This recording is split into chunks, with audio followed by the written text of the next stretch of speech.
Hiya, Steve here. So yeah, when I was in my 20s and 30s, I was a lazy, I loved to drink, I was a lad, and I was very unfit, and I got very overweight, and I tried to go to the gym. I was trying at the gym on my own, trying to work out how to do the gym, reading the men's health magazines, going to the gym for about 4 years. I was 4 stone overweight, and after 4 years, I was still 4 stone overweight. I was just doing a few reps of this on the machine here, winging it, sitting in the sauna, sitting in the steam room, pretending that I'd be sweating it out like that. And it obviously didn't work after 4 years of doing that. So by then I was about 33, coming up to 33. I actually got diagnosed with type 2 diabetes. Lifestyle caused diabetes from too much drink, too much vodka, Red Bull, too much McDonald's, never eating healthily and not exercising properly. So that was a wake-up call for me. I learned, I got put on medication. When I was a kid, my nan had her legs cut off from type 2 diabetes, and that was in my mind when they told me I had type 2 diabetes. So that was a wake-up call for me, and I was like, okay, I'm not putting up with this. I do not want to have that. So I sort of changed my lifestyle, studied nutrition, studied fat loss nutrition, studied sports loss nutrition. For me, it's two different things. And studied exercising, studied a bit of biology around the nutrition side of how diabetes works, and that being overweight, being fat is the leading that leads you to get to type 2 diabetes. Anyway, I did it in a year. Within a year, I had lost 4 stone and I had come off the tablets and reversed diabetes. So they call it in remission of diabetes. So I was one of the first people in the country to reverse my type 2 diabetes. Did that by studying and training hard, eating good, giving up drinking every day, starting eating a bit more protein, started learning how to cook properly, and doing it like that. So this video here, I want to talk to you about everything that I know as much as I can, just get it out and talk to you about it, okay? So we're talking about nutrition. So I've got fat loss nutrition, and then we've got sports nutrition, which I class as 2 different things. Talking about insulin sensitivity, which is a hormone which is regulated in your body. It helps you regulate your blood sugar, which is to do with diabetes. We've got macronutrients, protein, fats and carbs, and then the supplements that I recommend that I take, and that I recommend most people would want to take.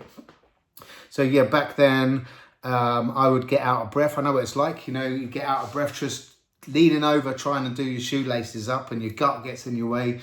Yeah, you can't reach your shoelaces, you're holding your breath trying to do your shoelaces up. Yeah, I've been there, and that is not a nice feeling. By then I'd had a child, my first son, and I didn't want to be like that for him. If you've got a kid, then you probably understand that. If you're overweight, over 40, then also like trying to walk up the stairs, I would get out of breath. Having sex, I would be fucking sweating within 10 seconds. It was not nice. I was very out of shape, and I hated it. I hated what I saw in the mirror. Wear baggy clothes, couldn't ever tuck a shirt in. Clothes would be too long, so you've got a big waist, so you can't get the trouser length to go with it, or your shirts. If you've got a massive belly, your shirt has to be big, so then your sleeves would be hanging off your arm and that. So you can't get the right clothes. You didn't feel good in any clothes that you bought and that I wore, so I hated it. Okay, been scared about having a heart attack. If you're over 40 years old, then you have a high risk. Well, you have one risk factor of having a heart attack. This is what they say in the NHS. Okay, so then there's another one. If you have a waist circumference of over 40 inches, then that's the second risk factor of having a heart attack. 2 risk factors you don't want. When I say 40 inches around the waist, I'm not on about the jean size that we wear, because we can wear 36s or 38-inch jeans and then have an overhang of our belly. When we measure our waist with my clients, we measure them around the belly button. So the circumference around your belly button needs to be below 40. We all want it to be 34, 32, 6-pack or whatever. But having 38 is better than 40 and above. 38, 36 down is good. Over 40 is a high risk of having a heart attack. So that's 2 risk factors for being over 40 years old and then having an over 40-inch waist. So it's something that we focus on straight away for everybody's goal, if that's what they need. Then there's another one, which is if one of your parents has had a heart attack before. So if your mum or father's had a heart attack, or maybe even your grandparents, then it's a genetic risk factor. So that would be 3 risk factors, and that's a very high danger of having a heart attack, which we obviously don't want. We can't do nothing about our age, we can't do nothing about our genetics, but we can do something about our waist circumference. Obviously nutrition, eating the right foods and exercising or moving a bit more. Doesn't have to be going to the gym, but it can be. Scared of having a heart attack. So yes, getting that below there, it's not a nice feeling. Then obviously doctors can be checking up on your your cholesterol levels, and they'll be giving you statins, which is not sort of where you want to be. If we can change our health with our lifestyle, then we don't have to end up on the medications, especially not for the rest of our lives, as I proved by getting off it myself. So talking about diabetes, let's go in with fat loss nutrition and diabetes. So I look at it as a scale. From down this side, you're a fit person, you know, you're in your teens, you're thin, you're not overweight, and you can probably run 5K or run away from the police or whatever. You could do some exercise.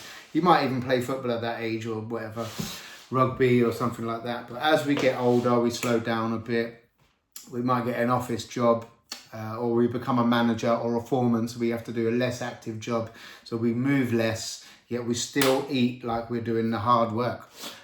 So we don't just get fat for no reason. We start moving less, and we're still eating with the appetite of somebody who's working harder and younger and fitter. So from that scale of being thin, then we start getting a bit fatter. And obviously it goes on and on and on to this at this end here is what I say insulin injection dependent type 2 diabetic. So we're fit, we start getting a bit obese, and we leave it like this. We're okay for 5, 6, 7, 8, 9, 10 years, and then it goes on. That's now our part of our genetic makeup. It's our makeup inside our body. So what we eat has been trained. Our body's been trained how to absorb our nutrients. We don't exercise as much. We've got married, we've got comfortable, we go to the pub and we drink more, and we like a bit of takeaways. We've got Deliveroo, Just Eat, and whatever else it is, apps on your phones when you just get food, high calorie junk food delivered to your door without moving. So after that, we get what we call pre-diabetic. So when the healthy person, when they eat carbohydrates, that goes into their stomach, the carbohydrates, rice, pasta, potatoes, bread, fruit, cereals, porridge, oats. This stuff goes into your stomach dissolves that, and it becomes, it goes into glucose or sugar. Glucose, lactose and fructose, but mainly. But let's just say sugar. So it gets dissolved in your stomach acid and goes into glucose. Then it's small enough to come through the stomach and go into your blood. Now you have a blood sugar going around. This is what they call your blood sugar level, and that's going around your system, in your blood, in your arteries and your veins. Okay, and we want to have a stable blood sugar. We're technically 4 millimole to 6 millimole if you're measuring it. When you eat carbohydrates and it goes in, it dissolves into glucose or sugar, goes into your blood, then ideally this fit person here down this end of the scale, the glucose is going to go into the muscles. So the way that it does that, the sugar goes high, your brain gets a signal, it sends a signal to your pancreas. Now your pancreas produces insulin. So insulin comes out of your pancreas and it connects to the glucose. It attaches. Now muscles have insulin receptors. So the insulin receptors sticking out like antennae, they grab hold of the insulin and they pull the insulin and the glucose into the muscles. That's a healthy person. That would help on a regular basis, normally in a healthy person. Now, after 5, 6, 7, 8, 9, 10 years of not doing enough exercise and eating too many carbohydrates, too many calories and too many carbohydrates. So Cocoa Pops, lattes with sugars, caramel lattes, sugar in your tea and coffee, snacks in the middle after breakfast, snacks like croissants and crisps in the snacks, chocolate bars. Then lunchtime would be more carbohydrates and an average bread or a pasta bowl salad, thing like that from Tesco's, meal deals. Then that's more carbohydrates, okay? So you're just eating more and more. Then another snack might be carbohydrates, and it might even be a healthy one, fruit like bananas or mangoes, pineapples, stuff like that. Might even be that. That still turns to sugar, which raises your blood sugar. Then dinner, more stuff, rice, pasta, potatoes with your meat, hopefully protein and carbs. So in a healthy person, it's okay. A young, fit, active person, as we get older, we keep doing that too much. We're eating too many carbohydrates. Our blood sugar keeps getting higher, but our muscles are not. When you fill up your muscles with sugar in the morning, it turns to glycogen in your muscles. Then your muscles are still full up in the morning. You're having for a snack or for lunch. Your muscles are not ready to absorb it again because they're already full up. They're like a petrol tank. If you fill up the petrol tank, it's not going to empty it's not going to be ready to fill up again until you empty it. So we're having it, and we're doing it over years and years and years, 5 years. This is what happens. You end up with a chronically high blood sugar level. So your pancreas has to make more and more insulin, and your insulin is trying to push more and more sugar into the muscles. Now, if we haven't done weight training enough, we haven't got enough muscle, and we've eaten too many carbs and too much sugar, we can't get it into there.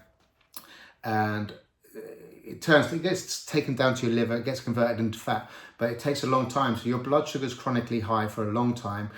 This is when you can have a blood test called HbA1c, and that will tell the doctor how high your blood sugar has been on average for the last 3 months. And if it's been high, above 6 on average, then that's what they call pre-diabetes. Now, they're not telling you to take tablets. Your pancreas isn't dead yet, and it's pre-diabetic. And this is very common. Over 40 guy, over 40-inch waist, or even 38-inch waist, around about there or above, very high risk, common to be pre-diabetic. And that's a good stage here on this stage of the scale, where we can still turn it around, start doing exercise, eating carbohydrates in the right time, training your body to absorb them carbs into your muscles again. Now, if we don't do anything about that, so the scales here, we're still about here, we've been fit, we've been a bit fat, and we're pre-diabetic, and we carry on, maybe in a year's time or 2 years' time, if you don't get something like a shock system, if you don't end up in hospital for something, then you might have a checkup. The doctor can do your HbA1c, and then you'll find that it's higher. Again, your blood sugar on average is higher than it was before. Now they might say, okay, now you're type 2 diabetic, and they will start to prescribe you with medicine, metformin, empagliflozin or gliclazide. So you're now taking a tablet, which they'll say for the rest of your life, you'll be on this medication, which stimulates your pancreas to make even more insulin. So it hasn't addressed the problem of too much blood sugar and not enough room in your muscles to absorb that sugar, no exercise to stimulate your muscles to absorb sugar and empty the sugar to bring it back in. It's just putting a plaster on, making the pancreas, which is already working very hard, making it work even harder. Okay, and this is where I was at, and I was like, I don't want to be there. But anyway, so then you've got type 2 diabetes. So we've gone from fit to fat to pre-diabetic to type 2 diabetic. Now, type 2 means lifestyle caused, so alcohol, too much fructose. So Coca-Colas and stuff like that is made from high fructose corn syrup, which is it's really high level sugar, which is not great for you. It doesn't even go into your muscles, it goes into your liver. So it's real bad pain, and you get fatty liver disease as well. So now you've got to type 2 diabetes, which still can be turned around with the help of a coach, with the help of nutrition, dietitian, with the help of training right, and the right calories, the right amount of timing for your calories and your protein and your fats and your carbs, macronutrients. So, and then if you don't do anything about it, the doctor will say, okay, take these tablets and that's fine. You can carry on living your life as you was. So now let's say you take the tablets, but you carry on going to the pub and seeing your mates, not every night maybe, but Thursday night pool night, then Friday night, Saturday night, and even a Sunday with the football. If you're drinking at home every single night, then you're having lots more calories than you need and more carbohydrates. If you're still eating the carbohydrates, breakfast, lunch, dinner, snacks, more than you need, more than your body can handle, then your blood sugar is going to keep staying high. Your pancreas is going to work overtime even harder. Then they keep every 3 months they might do a HbA1c test. If you hassle them, you have to ask for it. They won't even look after you. They'll just say, take these tablets, see you in a year. But really, you want to get it done every 3 months and keep an eye on your blood sugar levels, HbA1c. But so we don't do anything about that, and we carry on living the same lifestyle. What eventually happens with these type 2 diabetics is your pancreas gives up, it dies. So now it cannot make insulin anymore, and it cannot make the other hormone called glucagon, which I'll talk about in a bit. But you cannot make insulin in your body. So when you eat carbohydrates and your blood sugar goes up, your pancreas won't make any insulin to help put that sugar away and bring your blood sugar back down. So now you have, the doctor's going to give you needles and vials full of insulin, and you'll be injecting insulin. Now you'll be measuring your blood sugar a lot, because you have to. If your blood sugar goes too low or too high, too much, then something bad's going to happen. You know, lots of stuff can go wrong. Like my nan ended up having her feet cut off. You can go blind. Your extremities become nerve damaged, so you could end up having your hands or your feet cut off. And obviously everything else inside your body is going to be suffering because there's too much sugar going around. It's damaging to your organs. So you don't want to go blind, you don't want to have your feet cut off, and you don't want to be injecting insulin. But that's now type 1, but it's not. It's type 1 lifestyle caused. It's the other end of type 2. So this is the scale that I help people at. Down here, we've got healthy, young, or even healthy older people that they're active, they're doing exercise, they're eating the right amount of carbohydrates and protein and calories, they're active, doing some gym work, and they haven't got a over 38, 40-inch waist. So these are a healthy person. And the fat person, then the pre-diabetic, don't even know that we're pre-diabetic because nobody gets called in to test for it.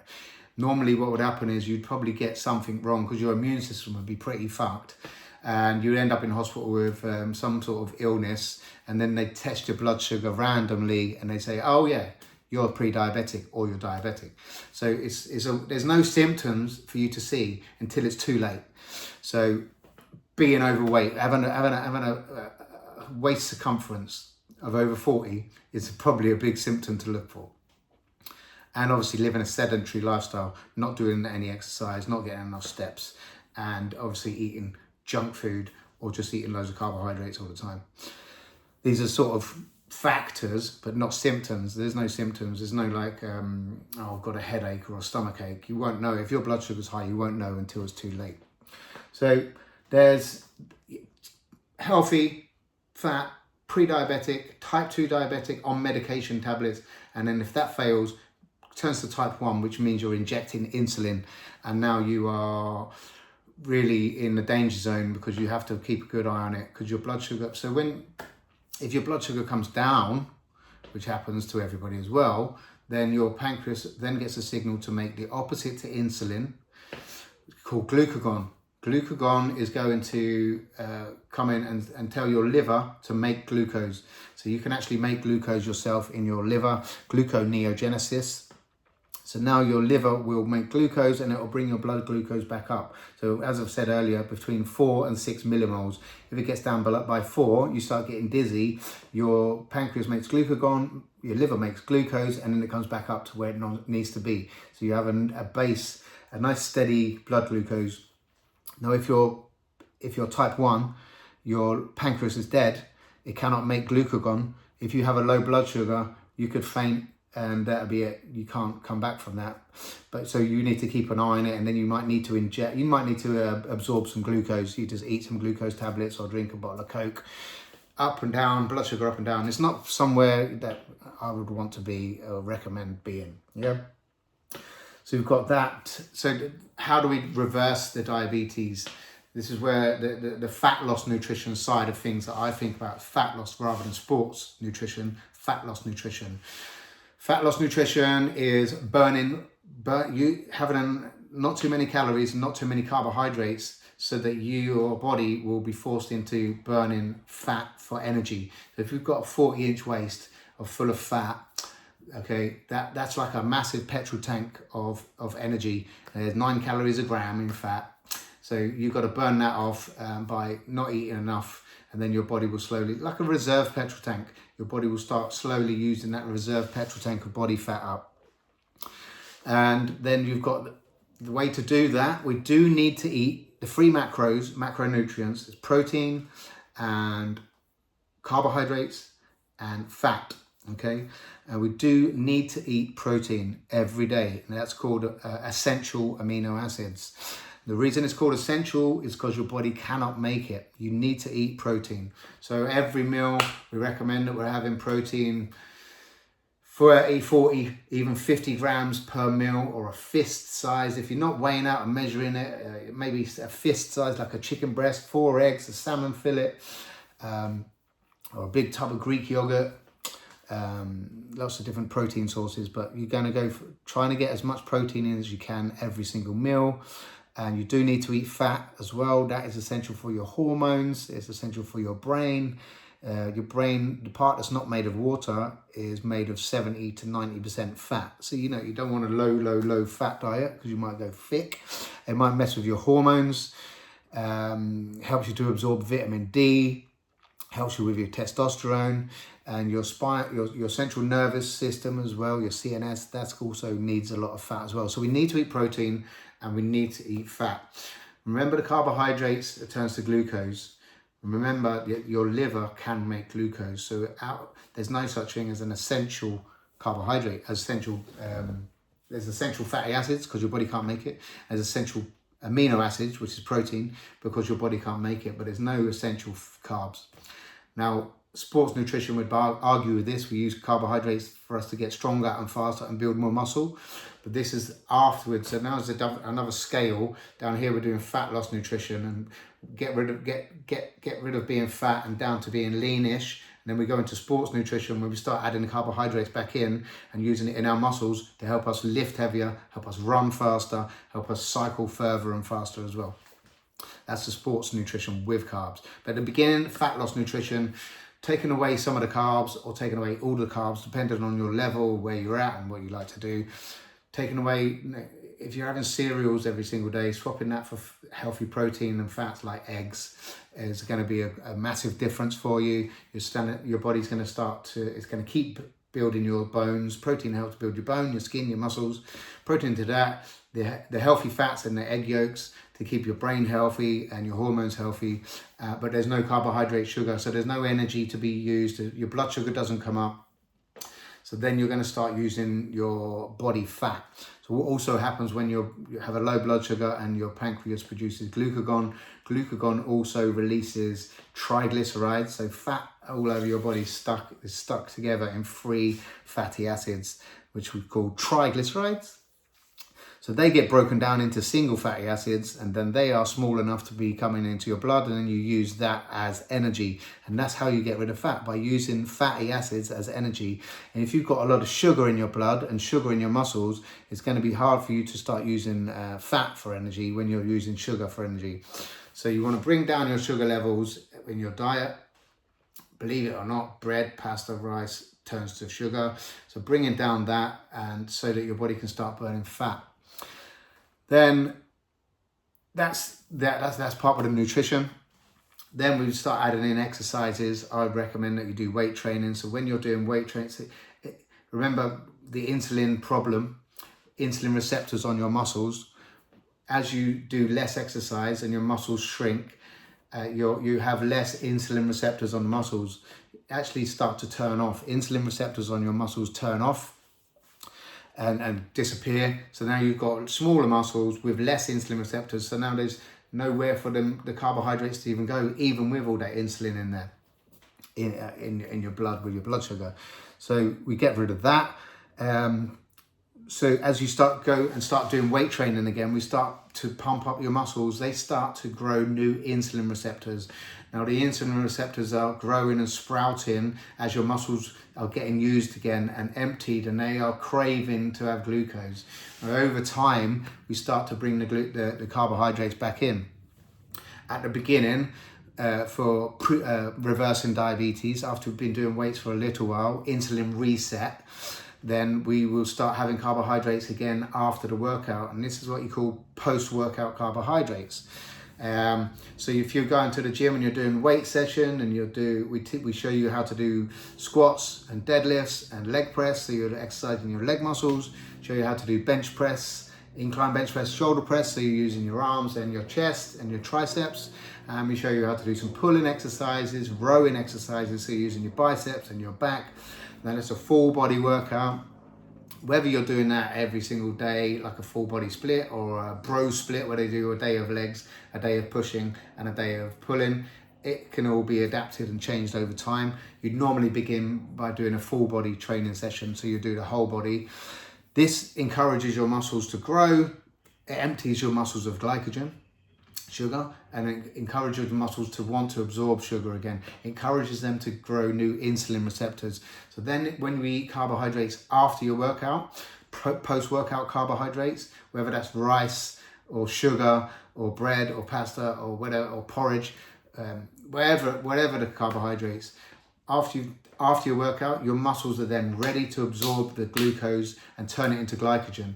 Now we start doing this over and over and over again, and we're creating a new neurological pathway in your body, going back to where we used to be, when we used to be young and fit and healthy. Training the body to absorb glucose into the muscles again. After the last 10 years or 20 years where it's been getting glucose, all right, we know, and normally it go down and convert it into fat because we are fat and we don't have any muscle. We're changing the way that our body works, changing it back around again, and then we start getting more muscle. We start getting, and that helps us to get stronger, helps us to get more muscle and a higher muscle percentage to body fat percentage. And then we are now becoming more carb intolerant and insulin sensitive because we have new insulin receptors on the muscles. So now we can have more carbohydrates. Sometimes we might get to a point where we will have pre-workout carbs as well as post-workout carbs. So now you might be having a banana or rice or pasta or whatever, potatoes or whatever carbohydrates an hour before your workout to help you to put the glucose into the muscles, to help you get a lot stronger so that you can lift a lot heavier, and then you're emptying your glucose stores during that workout and then replenishing them again post-workout with your post-workout carbs again. So now you've been fat, we're losing weight, we're bringing the carbohydrates back in, and we're enjoying our life again because we're allowed to have some carbs again. But we're also reversing the diabetes, reversing insulin insensitivity, reversing pre-diabetes, losing body fat, and just changing our neurological pathways of what we can do. If you keep going and keep going and keep going, and we get ripped, then we have more and more carbs. The less fat on your body, the more carbs you can absorb. The fatter you are, the less carbs you can absorb, basically. Right, so that's blood sugar, that's pre-diabetes, type 2 diabetes, type 1 you don't want to be, insulin receptors, weight training. It doesn't have to be hard. If you're going to go to the gym, there's machines. So I would recommend that you're doing legs, pushing with your legs and curling with your legs, or hip hinging. So basically we've got squats, which you can do with a leg press machine, which is nice and safe, or you've got squats with a Smith machine, which helps you to stay balanced, or you've got squats with a bar, which is a little bit more advanced, something you can learn and get good at and increase your weight as you get better at it and keeping that form right. That's for your quads and on your legs, your front of your leg muscles. Then we've got hip hinging, which is deadlifts and leg curls. So deadlifts, really great exercise using your glutes and your back, your lower back and your hamstrings on the back of your legs. So that's a leg day. Squats, deadlifts. You might be doing things like step ups, lunges as well, leg press, squats with a Smith machine, and deadlifts. There you've got but you can use machines as well, so you don't have to go into the free weights where all the muscle heads are. If you're intimidated, if you're scared, if you're worried, or if you're just doing it at home, if you've got a home workout, you can do it at home with just a few things. If you're in the gym, you've got machines that makes it easier to follow the right pattern. And if you're at home, literally you can do any workout with dumbbells if you're just starting out. So then you've got legs. Then we've got our front, which is our chest and our triceps. So easily with a bench, you can do bench press with the dumbbells or bench press with a bar. And you can have it on a flat bench, and you can have it on an incline bench, which helps you to hit different angles of the chest muscles. So you're working all around the chest, which we don't want man boobs, we don't want moobs. We want to work them chest muscles, okay? So we want to improve the insulin receptors on their muscles so that they absorb sugar and grow muscle and not be fat. That's your pushing. Again, there's chest machines. If you're going to a gym and you don't want to go in the free weight section, you can use chest press machines and an incline. Also, you've got a shoulder press as well, going up to work on the shoulders and the triceps, which is another variation, another angle of your pushing exercises. And after that, we're going to go onto the back. We've got rowing or pulling. If quite hard exercise to do is chin-ups, pull-ups. But in the gym, you've got chin-up assisted machines where you're going to put your knees on a pad and it'll assist you. That's going to help with your lats and your biceps. So we're doing the back exercises now. Chin-ups, pull-ups, bent over row with a bar, a row machine, seated row machine in the machine area, single arm row with a dumbbell. All these exercises working your back and your lats and your biceps. You've got bent over row, single arm row, lat pull down machine, seated row, and chin ups. That's generally quite a few back exercises. And whether you're doing that with a barbell or dumbbells or in the machines, it doesn't really matter.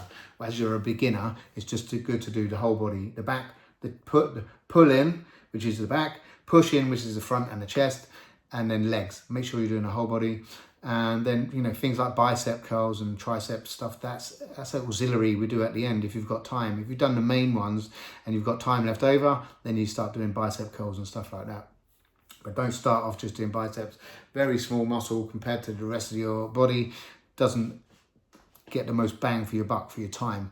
We would normally add them in at the end of your workout, or maybe in a superset where we'd have your rowing and then you do your bicep curls as well. So supersets is where we do two together, which we'll go into another video.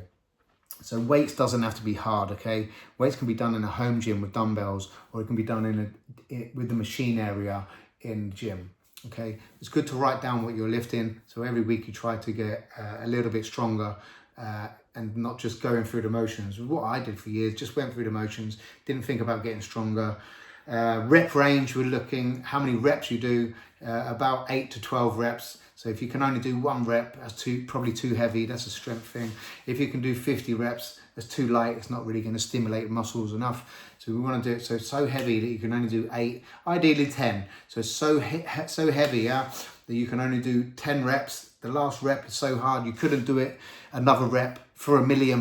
You couldn't do it. That's a 10 rep maximum weight that you can lift for 10 reps. That's where you want to be aiming for all your stuff at the beginning as a beginner. Okay, 10 rep max. Do your legs, do your chest, do your back, or pushing and pulling. Okay, weights is simple. Keeping your blood sugar down is good at the beginning. As you become more advanced, and we're looking in sports training, which I'll come to after this, that's when we start pushing blood sugar up and pushing carbohydrates. Protein, carbs, timing.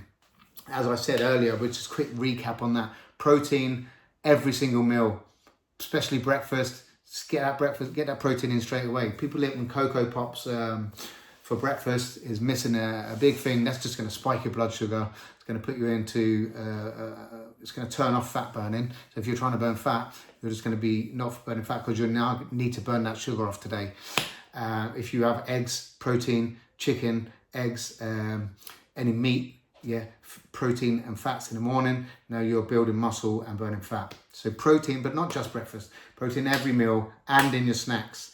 Your body craves protein. So you might feel like you're hungry.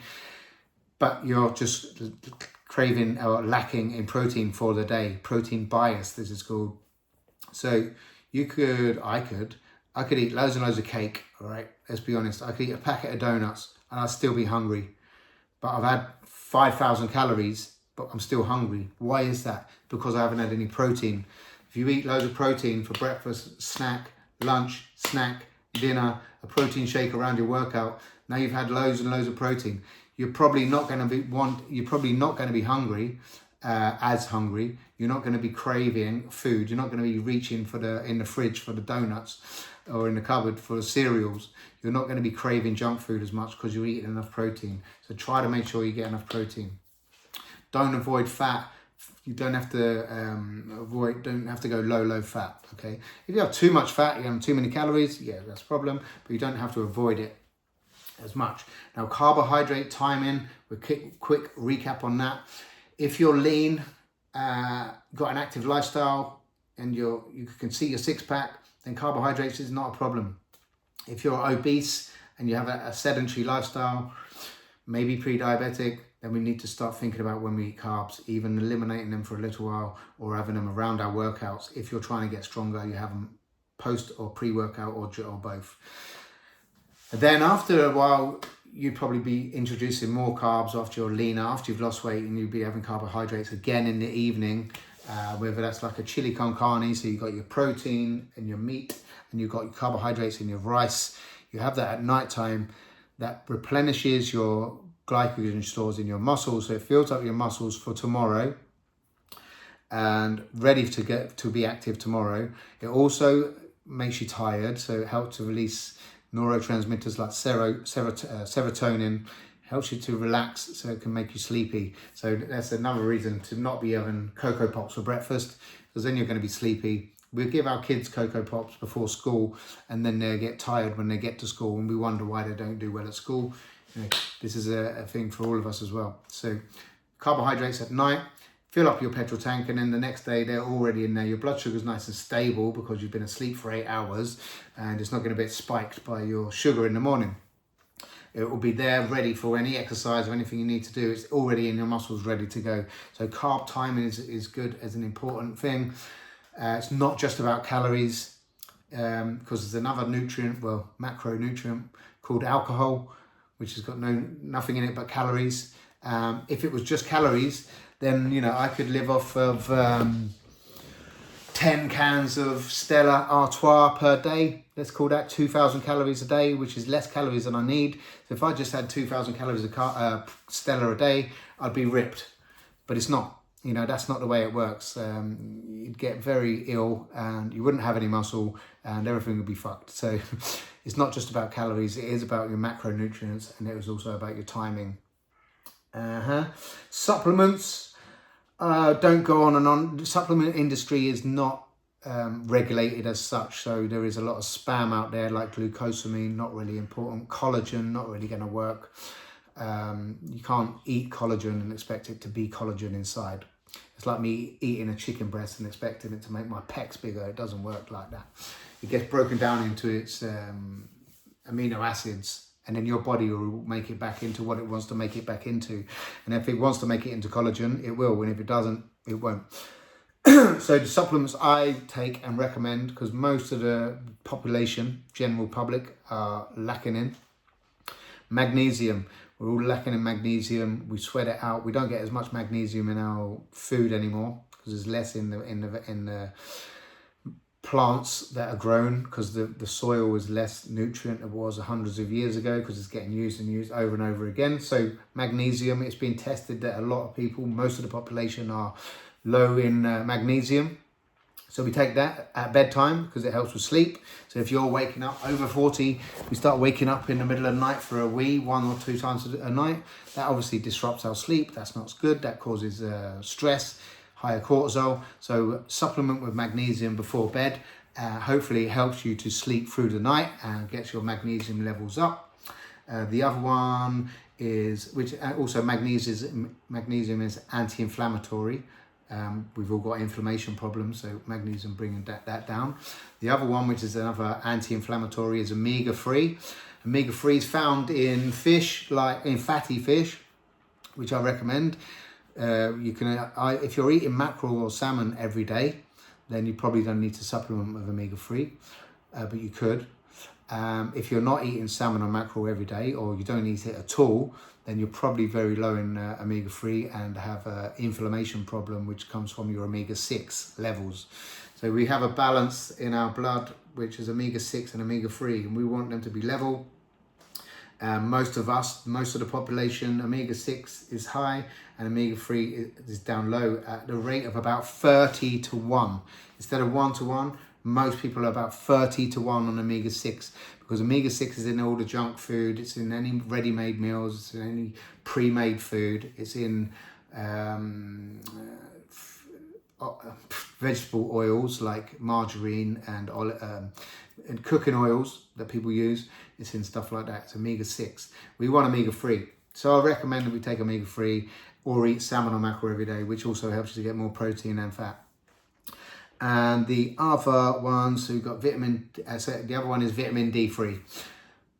Yes, it's sunny at the moment. Are you outside working in the sun? Have you got a tan? If you've got a tan, you're probably getting enough vitamin D. If you haven't got a tan, if you're working indoors, if you're living in the Northern Hemisphere, UK, then we probably don't get enough vitamin D, which is another anti-inflammatory, which also helps with your testosterone levels. Okay, so vitamin D, we recommend you take that as well, or, you know, getting enough sunshine, making sure you've got a tan all year round. So vitamin D, magnesium, and omega-3. They're the 3 supplements I recommend. The other one is creatine. Creatine for muscle strength, helping us again to build more muscle, helping us to get more insulin receptors into them muscles so we can absorb more carbohydrates. Creatine is the only supplement, apart from the others are vitamins and minerals. Creatine is the only supplement which has been studied since 1980s that is proven to work, and it's now also being touted to help prevent Alzheimer's and dementia. So 40, 50, 60, 70, it's now more and more prevalent everywhere, that dementia. So I can only see benefits to taking creatine, okay? It will make you put on a pound of water, because you absorb a bit of water with the creatine into your muscles. So this, you might put on a pound, but in the long scheme of things, that's not a problem. People might take it and then go, oh no, I'll put on a pound and then give up. But they're not looking at the long-term goal, they're looking at what's happening in one day. Once you've got it in there, it stays in there. Then you start losing weight as you are. So, yep, creatine, vitamin D, magnesium, omega-3, unless you're eating salmon every day. Okay? So, yeah, fat loss nutrition versus sports nutrition. Sports nutrition, now we're lean, now we're athletes, recreational athletes. It doesn't have to be a professional athlete. Maybe you're doing cycling, sporties, maybe you're doing 5K runs, 10K runs, marathons, half marathons, or triathlons or Ironman, or you're ripped and you're going to the gym, you're quite lean and you want to get stronger, which is also a sport. Now we're having more and more carbohydrates, so this is a sports nutrition. So we're now not so worried about our blood sugar levels because we're not obese, we're not insulin insensitive, we're not pre-diabetic anymore. Now we are looking at getting fitter. So this is when we start having more carbohydrates and probably looking at a balanced lifestyle, a balanced nutrition diet, 33% protein, 33% fat, 33% carbohydrates, somewhere around there, maybe a bit more carbs and a bit less fat. So as you get leaner, you probably have more carbohydrates and less fat. As you're fat, you have less carbohydrates and more fat. The protein always stays the same. And the protein needs to be really high, 50 grams per meal, every meal. Don't miss out on the protein. Protein bias, remember, your body craves protein. Essential, because your body cannot create it, so it's essential that you eat it. You need that. So sports nutrition is about having more carbohydrates to give you the glycogen and the glucose in your muscles, so you can hit hard exercise, lifting really heavy, hard exercise. That's where glycogen gets used a lot more. If we're just walking around doing steps, then we don't need so much glycogen. We're more in a fat burning zone, which can be another video. We can talk about zones for your cardio as well. We can do that in another video. But yeah, reverse diabetes, prevent diabetes, get lean, eat more carbs.